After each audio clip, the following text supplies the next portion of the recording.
Hoje, 4 de novembro, celebramos São Carlos Borromeu, o reorganizador da Igreja. Carlos, da ilustre família Borromeu, nasceu em 2 de outubro de 1538 em Arona, Itália. O menino revelou ótimo talento em uma inteligência rara. Ao lado dessas qualidades, manifestou forte inclinação para a vida religiosa, pela piedade e pelo temor a Deus. Ainda criança, era seu prazer construir altares minúsculos, diante dos quais, em presença dos irmãos e companheiros de idade, imitava as funções sacerdotais que tinha observado na igreja. O amor à oração e o aborrecimento aos divertimentos profanos eram os sinais mais positivos da vocação sacerdotal. E no ano de 1562 veio a Carlos a graça do sacerdócio. No silêncio da meditação, Carlos lançou planos grandiosos para a reorganização da Igreja Católica. Esses todos se concentraram na Igreja de modo a concluir o Concílio de Trento. De fato, era o que a Igreja mais necessitava como base e fundamento da renovação e consolidação da vida religiosa.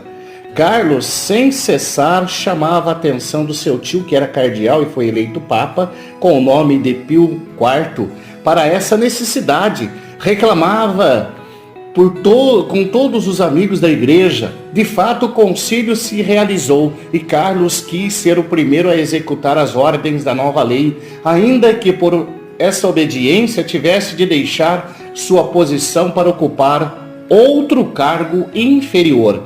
São Carlos sabia muito bem que a caridade abre os corações também à religião. Por isso, grande parte da sua receita pertencia aos pobres, reservando para si o indispensável.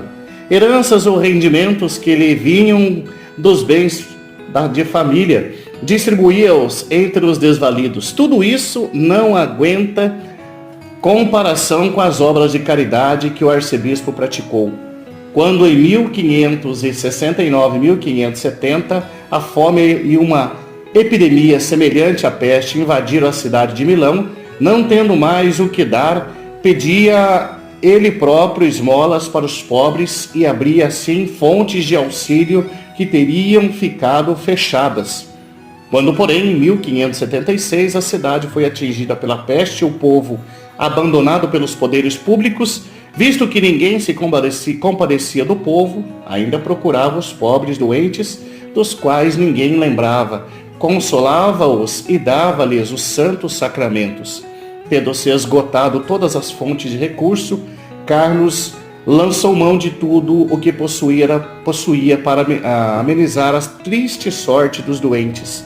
Mais de 100 sacerdotes tinham pago com a vida sua dedicação a serviços aos doentes. Deus conservava a vida do arcebispo e esse se aproveitou da ocasião para dizer duras verdades aos ímpios e ricos esquecidos de Deus. Gregório XIII não só rejeitou as acusações infundadas feitas ao arcebispo, como também recebeu Carlos Borromeu em Roma com as mais altas distinções.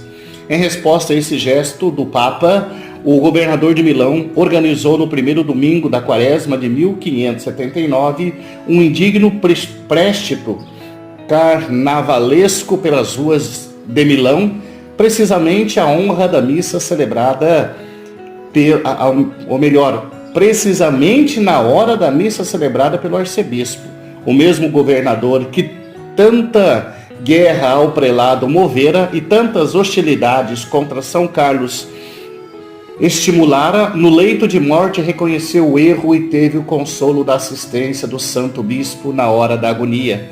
Seu sucessor Carlos de Aragão, duque de Terra Nova, viveu sempre em paz com a autoridade eclesiástica. O arcebispo gozou desse período só 2 anos, quando em outubro de 1584, como era de costume, retirara-se para fazer os exercícios espirituais, teve fortes acessos de febre, aos quais não deu importância e dizia: um bom pastor de almas deve saber suportar febres antes de se meter na cama. Os acessos renovaram-se e consumiram as forças do arcebispo. Ao receber os santos sacramentos, expirou-os ao 3 de novembro de 1584. Suas últimas palavras foram: Ei, Senhor, eu venho, vou já. São Carlos Borromeu tinha alcançado a idade de 46 anos. Foi beatificado em 1602 por Clemente VIII e depois canonizado em 1610 por Paulo V, que fixou a festa do santo no dia 4 de novembro. A grande influência de São Carlos Borromeu, pelo que se realizou em Milão, serviu de exemplo para que a reforma da Igreja acontecesse em muitos outros países no espírito do Concílio de Trento. Oremos, ó grande bispo, que na sua sabedoria soubestes organizar a Igreja e adequá-la ao seu tempo.